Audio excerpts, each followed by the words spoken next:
¿Creen ustedes lo que hizo Pablo?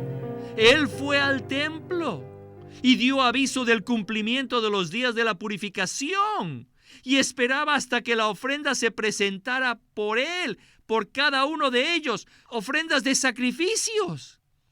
¿Se imaginan ustedes lo que hizo Pablo?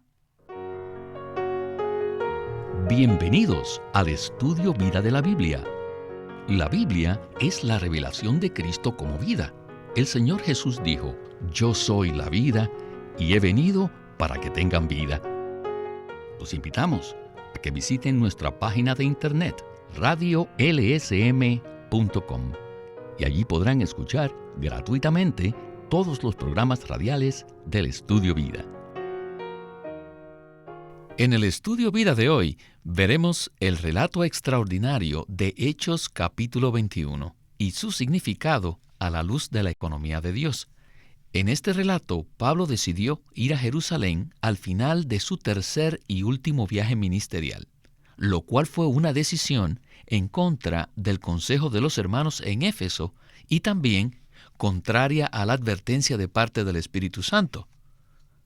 Para examinar estos eventos que han sido tan significativos en la larga historia del mover de Dios sobre la tierra, nos acompaña Eric Romero. Gracias, estoy agradecido de estar aquí para disfrutar junto con ustedes este mensaje. Eric, ¿sería correcto decir que este relato se puede aplicar a nuestra situación actual? Sí, Hechos 21 no es simplemente un recuento histórico, sino que es muy aplicable a nuestra situación como creyentes en la tierra hoy. Al leer Hechos 21, vemos que el apóstol Pablo se sentía obligado a visitar la iglesia y a los ancianos en Jerusalén. El apóstol sabía que encontraría un ambiente hostil allí, ya que había sido advertido repetidamente por el Espíritu. Sin embargo, ¿por qué usted cree que a pesar de todas estas advertencias, Pablo todavía persistió en ir a Jerusalén? Pablo fue advertido a través de los miembros del cuerpo que no debía ir a Jerusalén. Por ejemplo, Hechos 21:4 dice: "Y ellos decían a Pablo por medio del Espíritu que no pusiese pie en Jerusalén". No obstante, Pablo rechazó el hablar del Espíritu en el cuerpo y fue a Jerusalén. ¿Cómo podemos explicar esto? Él anhelaba intensamente que los judíos se tornaran a Cristo y también sentía mucho encargo por aclarar la mezcla religiosa que había en la iglesia en Jerusalén. Dicha mezcla consistía en que los creyentes judíos practicaban las cosas del Antiguo Testamento y las confundían con la economía neotestamentaria de Dios. Por eso Pablo se sentía compelido a ir a Jerusalén para aclarar esa situación confusa. Aunque la situación de Jerusalén era incurable y Pablo no pudo cambiar nada, finalmente veremos que, por la soberanía y misericordia de Dios, su ida produjo algo maravilloso dentro del plan de Dios. Muy bien, Eric. Muchas gracias por esta introducción sobre Hechos 21. Escuchemos ahora el primer segmento de este Estudio Vida con Witness Lee. Capítulo 21. Después de la comunión solemne y preciosa que Pablo tuvo con los ancianos de la iglesia en Éfeso, en el capítulo 20, se puso de rodillas con todos ellos y oró. Y finalmente lo acompañaron al barco. Y de allí, Pablo y sus colaboradores salieron de Asia Menor y subieron a Jerusalén. Y en el versículo 17 dice que los hermanos los recibieron con gozo. En el versículo 18 vemos que Pablo visitó a Jacobo, quien era la figura principal, como lo vimos cuando se suscitó el problema en Jerusalén, puesto que él era el líder entre los apóstoles y los ancianos allí. Así que Pablo y sus colaboradores visitaron a Jacobo y todos los ancianos estaban presentes. Esto indica que Jacobo era el líder entre ellos. Después de saludarlos, Pablo les contó una por una las cosas que Dios había hecho entre los gentiles por medio de su ministerio. Pablo actuó sabiamente al no darles enseñanzas, sino más bien al contarles lo que Dios había hecho mediante su ministerio. De modo que cuando ellos lo oyeron, glorificaron a Dios. Los ancianos de Jerusalén glorificaron a Dios por lo que Él había hecho entre los gentiles mediante el ministerio de Pablo. Pero, aún así, añadieron: «Ya ves, hermano, cuántos millares de judíos hay que han creído, y todos son celosos por la ley». Esta es una palabra muy fuerte. Todos son celosos por la ley. Por esto podemos ver que Jacobo y Pedro habían mezclado la economía neotestamentaria con la economía del Antiguo Testamento, la cual ya había sido desechada. ¿No creen ustedes que Jacobo y los ancianos estaban promoviendo esta mezcla? Sí, la promovían. No rechazaban la fe en Cristo. No se oponían al Nuevo Testamento, pero conservaban el Antiguo Testamento y eran celosos por el Antiguo Testamento. Como consecuencia de ello, se produjo una mezcla religiosa en Jerusalén. Y todos debemos entender claramente este asunto. Jacobo se refirió a los millares de judíos que creían y que eran celosos por la ley. Y le dijo a Pablo: «Pero se les ha informado en cuanto a ti, que enseñas a todos los judíos que están entre los gentiles a apostatar de Moisés». Miren, usa la palabra apostatar. ¡Qué palabra tan pobre! Y claro, no era mentira. Y les dijo: «Y a abandonar la ley de Moisés, a no practicar la circuncisión y no andar según las costumbres de la letra muerta». Y en realidad esto estaba en conformidad con la economía neotestamentaria de Dios. Mire, en Gálatas 2:19, que Pablo escribió antes de ir a Jerusalén, dice: «Porque yo por la ley he muerto a la ley, a fin de vivir para Dios». Eso significa que ya no tengo nada que ver con la ley. Pero los judíos tergiversaron al usar la palabra apostasía. Toda apostasía es una herejía. Ciertamente, el apóstol había abandonado la ley, pero esto no era ni apostasía ni herejía, sino la práctica de la verdad en cuanto a la economía neotestamentaria de Dios. Ellos tergiversaron los hechos, pero fue considerado por los judíos y aún los hermanos como una apostasía de la economía del Antiguo Testamento. Poner la economía del Antiguo Testamento a un lado no es apostasía, sino es llevar a cabo la verdad. Pero Jacobo y los ancianos usaron esto para persuadir a Pablo. Bueno, aunque la escena en Jerusalén es interesante, es fácil distraernos del verdadero significado de lo que ocurría allí. Por eso quisiera enfocarme en el hecho de que acusaron a Pablo de apostasía por haber abandonado la ley de Moisés, por no practicar la circuncisión y por no andar según las costumbres de la letra muerta. En este sentido, Eric, ¿qué es apostasía y por qué acusaron a Pablo de ser un apóstata? Cuando usamos la palabra apostasía, estamos hablando acerca de algo relacionado con la herejía. Apostasía significa apartarse o abandonar expresamente ciertas creencias. Una persona en apostasía es una que se ha apartado de la línea central del deseo del corazón de Dios, según se revela en el Nuevo Testamento. El deseo de Dios es impartirse a sí mismo en Cristo, como el Espíritu, dentro de los creyentes, para que ellos se llenen de las inescrutables riquezas de Cristo, a fin de que lleguen a ser la expresión única de Dios, el cuerpo de Cristo. No debemos apartarnos de esta línea central del plan de Dios revelada en el Nuevo Testamento. Pero al leer Hechos 21, vemos que Jacobo y los que estaban en Jerusalén acusaron a Pablo de apostasía. Esto se debe a la fuerte influencia negativa del judaísmo sobre los creyentes en Jerusalén. según Hechos 21:21, acusaron a Pablo de que enseñaba a los judíos a apostatar de Moisés, diciéndoles que no circuncidaran a sus hijos, ni anduvieran según las costumbres. De hecho, enseñar eso no es apostasía. Conforme a la economía neotestamentaria de Dios, debemos abandonar la ley de Moisés. No debemos practicar la circuncisión y ya no debemos andar según las costumbres de la letra muerta. Consideremos ahora estos tres elementos. Pablo estaba enseñando a los creyentes que en la economía neotestamentaria de Dios, la ley no es el centro.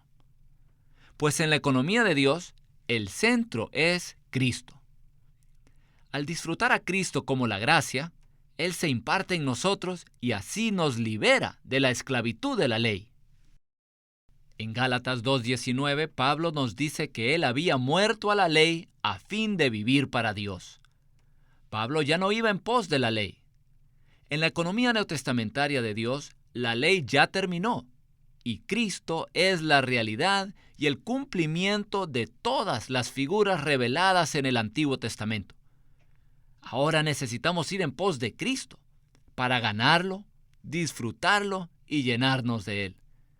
Así podremos andar conforme a Cristo en nuestro espíritu y espontáneamente cumpliremos los justos requisitos de la ley. El principio gobernante de la ley mosaica ya no es válido ni tampoco vigente en el Nuevo Testamento. Ahora, por la gracia, vivimos a Cristo. Además, Pablo dijo que en el Nuevo Testamento no debemos practicar la circuncisión. La verdadera circuncisión no es una práctica externa. La realidad de la circuncisión es que nosotros, los creyentes de Cristo, experimentemos la cruz y no tengamos nada que ver con la carne. Además, según el Nuevo Testamento, no debemos andar conforme a las costumbres o tradiciones del Antiguo Testamento, debido a que Cristo es la realidad de todos los asuntos positivos del Antiguo Testamento.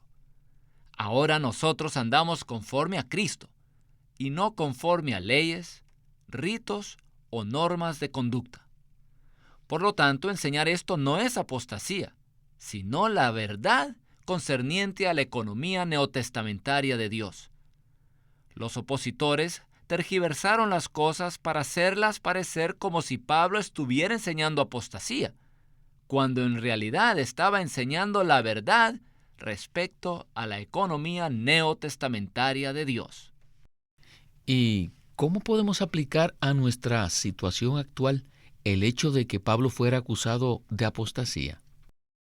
Lo que necesitamos ver es que, como creyentes neotestamentarios, debemos poner a un lado todo lo concerniente a la dispensación del Antiguo Testamento. Debemos avanzar para llevar a cabo la economía neotestamentaria de Dios. Y concretamente, necesitamos salir de cualquier cosa del judaísmo. Por ejemplo, un creyente judío ya no es un creyente que practica las cosas del judaísmo haciendo las obras de la ley, sino que es un creyente de Cristo que anda conforme al Espíritu y vive por la fe. Aunque Pablo había llegado a ser un hebreo de hebreos, él declaró que todos sus logros obtenidos en el judaísmo eran basura y que los estimaba como pérdida con tal de ganar a Cristo y ser hallado en Él. Nosotros, como creyentes, podríamos decir, ¿pero qué tengo que ver yo con el judaísmo? Yo soy un creyente neotestamentario. Sí, somos creyentes de Cristo. Pero debemos darnos cuenta de que en la cristiandad todavía podemos encontrar muchos principios del judaísmo que Dios ya ha desechado. Por ejemplo, el judaísmo estaba constituido de 4 asuntos principales. 1. El templo material. 2.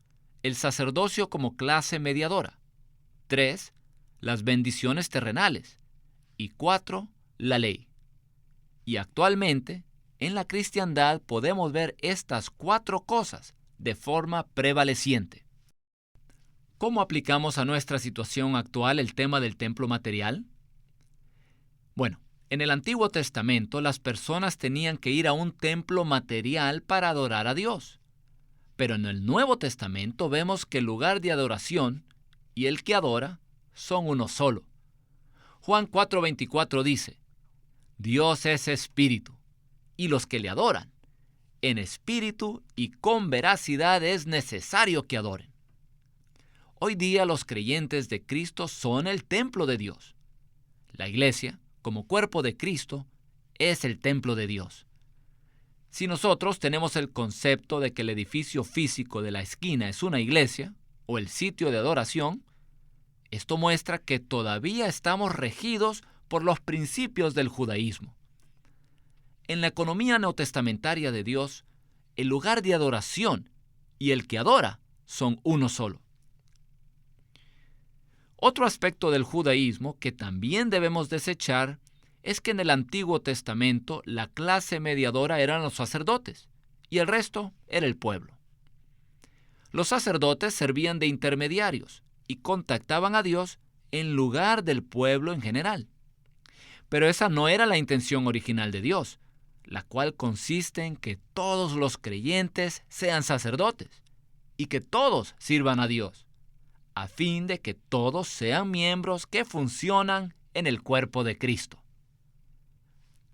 Desafortunadamente, entre los cristianos todavía prevalece el sistema del clero laicado, el cual se rige por los principios del judaísmo respecto a la clase mediadora, la cual Dios aborrece. Algunos pocos son el clero, y el resto son el laicado. Algunos sirven, algunos predican, algunos cantan, y el resto permanecen sentados escuchando sin participar de ninguna manera. Esto no es la economía neotestamentaria de Dios. Al contrario, todos los creyentes neotestamentarios necesitamos ser los que pastorean, los que predican, los que ministran, los que cantan. Todos los cristianos somos sacerdotes. Todos somos miembros vivientes que funcionan en el cuerpo de Cristo. El tercer asunto proveniente del judaísmo tiene que ver con las bendiciones terrenales. En el Nuevo Testamento, en Efesios 1:3, el Señor nos dice que todas las bendiciones que recibimos en el Nuevo Testamento están en Cristo y son espirituales. Ciertamente el Señor toma cuidado de nuestras necesidades físicas, pero la verdadera bendición en la economía neotestamentaria de Dios es Dios mismo. El mismo Dios triuno, incorporado en Cristo, como el Espíritu, es nuestra bendición única. En el Nuevo Testamento, todas las bendiciones que Dios nos provee son bendiciones espirituales en Cristo. Y finalmente está el asunto de la ley. En el Nuevo Testamento no nos regula, ni reglamenta, ni rige una ley externa. Como dice 2 Corintios 3:6, la letra mata, mas el Espíritu vivifica. Como creyentes neotestamentarios, ahora andamos por la ley del Espíritu de vida en Cristo Jesús. Cristo ha entrado a vivir en nosotros, y ahora Él es nuestro jefe interno, quien nos regula como nuestra ley de vida interior. Siempre que disfrutamos a Cristo, espontáneamente Él nos regula y nos constituye como miembros vivientes de su cuerpo para que seamos su expresión. Ojalá podamos ver que nosotros, los creyentes de Cristo, necesitamos salir de cualquier mezcla judaica para que entremos plenamente en la realidad de la economía neotestamentaria de Dios. Así tomaremos a Cristo como nuestro todo. Muy buena aplicación, Eric. Bien, ahora escucharemos una corta sección de Witness Lee en la cual él tocará algunos puntos claves. Adelante. Entonces el versículo 22 del capítulo 21 de Hechos dice: Jacobo y los ancianos le dijeron a Pablo: ¿Qué hay pues? Ciertamente oirán que has venido. Haz pues esto que te decimos. No te proponemos esto, debes hacer esto. Haz esto que te decimos. Lo que los ancianos le dijeron a Pablo no fue una sugerencia, sino una exigencia que debía cumplir. Jacobo y los ancianos añadieron: «Tenemos aquí 4 hombres que tienen obligación de cumplir voto». El voto se refería al voto de Nazareo. «Tómalos contigo, purifícate con ellos y paga sus gastos, para que se rasuren la cabeza, y todos comprenderán que no hay nada de lo que se informó acerca de ti, sino que tú también andas ordenadamente guardando la ley». Lo primero en el voto era purificarse delante de Dios. En esos días, un pobre que no podía pagar los sacrificios de su voto nazareo podía traer a alguien con más recursos para pagar sus gastos y hacerse un nazareo junto con ellos, uniéndose a ellos en el cumplimiento de su voto. Cumplir el voto nazareo era una manera de purificarse delante de Dios. Ahora, yo les pregunto, ¿Pablo guardaba la ley? No. Pero Jacobo y los ancianos le pidieron a Pablo que hiciese esto. ¿No era esto una hipocresía? Pablo no guardaba la ley, pero le dijeron que hiciera esto para que los demás vieran que él guardaba la ley. Leamos ahora Hechos 21:26. Entonces Pablo tomó consigo a aquellos hombres. «¡Oh, Pablo, ¿qué haces?». Y al día siguiente, habiéndose purificado con ellos, entró en el templo. ¿Creen ustedes lo que hizo Pablo? Él fue al templo y dio aviso del cumplimiento de los días de la purificación y esperaba hasta que la ofrenda se presentara por él, por cada uno de ellos, ofrendas de sacrificios. ¿Se imaginan ustedes lo que hizo Pablo? Eric, esta sección me deja con una pregunta. ¿Por qué Dios no toleraría la transigencia de Pablo? El hecho de mezclar las prácticas judías con la economía neotestamentaria no solo es erróneo en cuanto a la dispensación divina, sino que también es abominable a los ojos de Dios. Es lamentable leer que Jacobo y los ancianos de Jerusalén le dijeran a Pablo que mirara los millares de judíos que habían creído y se jactaran de que todos ellos eran celosos por la ley.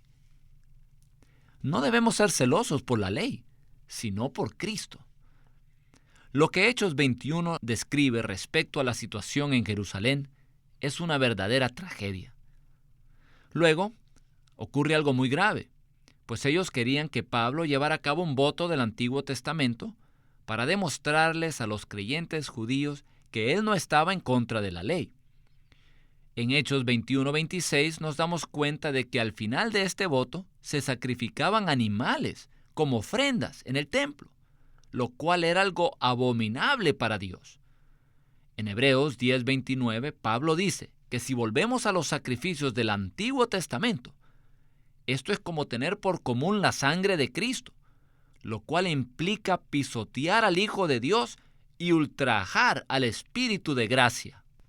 Los sacrificios del Antiguo Testamento ya cesaron, y Cristo es el sacrificio único por el pecado. Cristo es la realidad de todos los sacrificios del Antiguo Testamento. Si Pablo hubiera ofrecido esas ofrendas animales, hubiera insultado la obra redentora de Cristo. Pero el Señor Jesús no permitió que esto sucediera, y en cambio permitió que se levantara un alboroto, para que Pablo no pudiera presentar esos sacrificios en el templo al final del voto nazareo. El Señor sabía que la situación en Jerusalén era incurable, y soberanamente permitió que se produjera ese alboroto. Pablo fue arrestado por los romanos y entonces fue puesto en prisión. Alabado sea el Señor. En la prisión, Pablo escribió sus últimas 8 epístolas, las cuales nos dan la visión más detallada y profunda de la economía neotestamentaria de Dios. Finalmente sucedió lo profetizado por el Señor en Mateo 24, y los romanos vinieron 10 años más tarde y destruyeron Jerusalén, arrasándola por completo. Dios, en su soberanía, rescató a la iglesia de ser devastada por el judaísmo y liberó a los creyentes para que continuaran de una manera pura con la economía neotestamentaria de Dios, como se revela en el Nuevo Testamento. Damos gracias al Señor por la persona de Pablo, y porque Dios lo usó soberanamente, aún en prisión, para revelar las profundidades del deseo del corazón de Dios, conforme a su propósito eterno. Esto pues nos lleva a la conclusión de que si Dios no está dispuesto a tolerar esa mezcla, nosotros tampoco debemos aceptarla. Bien, Eric, se nos terminó el tiempo, así que le damos muchas gracias por habernos acompañado en este programa y sé que muy pronto lo tendremos aquí nuevamente. Agradezco al Señor la oportunidad de estar aquí.